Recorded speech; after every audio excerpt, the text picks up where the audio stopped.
Hey guys, welcome back to my channel political lifestyle. তো তোমরা সবাই কেমন আছো? আশা করি সবাই খুব ভালো আছো, আর তোমাদের ভালোবাসায় আমিও খুব ভালো আছি।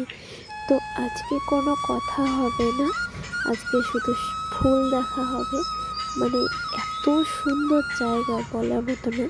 আর যারা ফুল আর বাচ্চা পছন্দ করে না, তাদের আমি মানুষ বলেই মনে করি না। তো দেখতে থাকো ভিডিওটা, আশা করি ভালো লাগবে।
তো এটা ছিল আমার পাশের বাড়ির কাকা শ্বশুরের বাগান। মানে এখনো সব ফুল হয়নি, যখন হবে সেটাও তোমাদের সাথে শেয়ার করব। কিন্তু এই বাগানটাতে যখনই আসি তখনই মনটা ভালো হয়ে যায়। মানে এত সুন্দর, বলা মতো না। আর সব থেকে ভালো লেগেছে এই গোলাপটা। দেখো কি সুন্দর উপরে কুয়াশা পড়েছে, আমার তো দেখে মনটা একদম ভরে গেছে। তো এই যে আরেকটা আছে সাইডে, সেটা হয়েছে মানে হলুদ কালার। তো এটা এখনো ফোটেনি, তো ফুটলে তোমাদের সাথে শেয়ার করব। তো এটা ছিল লাল। কিন্তু দেখো বাগানটা এত সুন্দর। এখনো তো সব গাছে ফুল হয়নি, কিছু কিছু গাছে ফুল হয়েছে, আর সেটাই তোমাদের সাথে শেয়ার করছি। আর যখন নাকি বাগানটা একদম ভরে যাবে তখন তো তোমাদের সাথে শেয়ার করব। তো তারপর এখন একটু পুরো বাগানটা ভালো করে ঘুরে দেখাচ্ছি তোমাদের। দেখো অনেক ফুল গাছ আছে, আর এই যে চেয়ারটা দেখতে পাচ্ছ, এখানে ওই কাকুটা বসে থাকে। মানে মাঝখানে মাঝখানে কাজ করার পরে বসে। তো তারপর ফুল টুল তুলে স্নান টান করে চলে এসেছি পুজো দেওয়ার জন্য।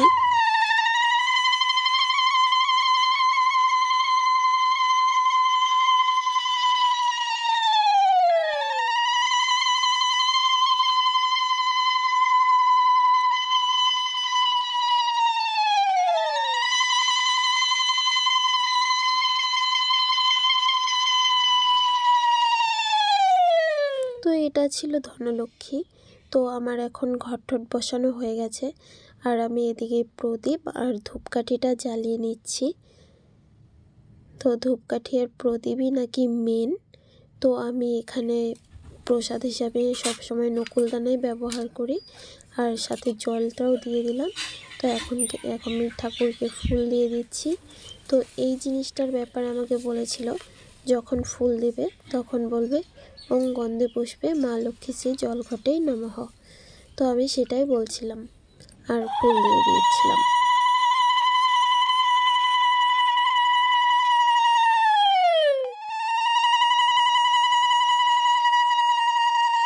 তো আমার প্রদীপ আর ধূপ হয়ে গেছে দেখানো। তো এখন শঙ্খটা বাজিয়ে নেব।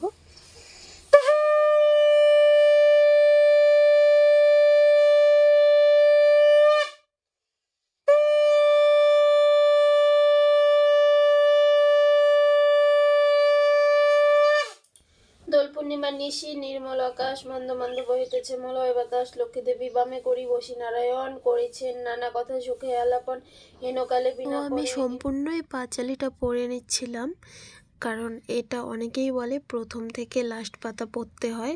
তো আমি আজকে দুপুরেই পড়ে নিচ্ছিলাম, দুপুরে না সরি সকালেই পড়ে নিচ্ছিলাম, যেহেতু সন্ধ্যাবেলা পড়তে হয়। হ্যাঁ, সন্ধ্যাবেলা আজকে আমার একটা কাজ আছে তাই। তো পুজো টুজো দিয়ে দেখি এই যে চলে এসছে আমাদের বাড়ির অত্যাচারকারীরা। তো আমার কাকা শ্বশুরের ঘর থেকে একটা বেগুন নিয়ে চলে গেছে, তো আরেকটার পেছনে আরেকটায় যাচ্ছে। তো আমাকে মানে এত ভয় লাগছিল বিশ্বাস করবে না। আর এদিকে আমি রান্না বসিয়েছি, তো সেখানেও চলে এসছে আর এসে এমন অত্যাচার শুরু করছে। তো তারপরে এদের দেখার পরে সন্ধ্যা হয়ে গেছে, চলে গেছিলাম পাশের বাড়ি জল আনতে।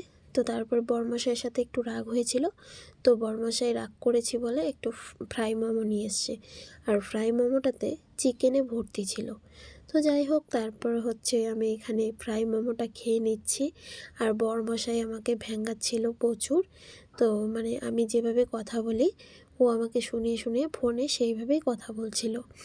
তো সেটা শুনে আমি একটু হাসছিলাম। তো যাই হোক, ভিডিওটা ভালো লাগলে লাইক কমেন্ট শেয়ার সাবস্ক্রাইব করে দিও। আর যারা আমার পুরাতন ফ্রেন্ড আছো মানে বন্ধু আছো, তাদেরকে অনেক অনেক ধন্যবাদ। আর যারা আমার চ্যানেলে নতুন জয়েন করেছো তাদেরকেও অনেক ধন্যবাদ।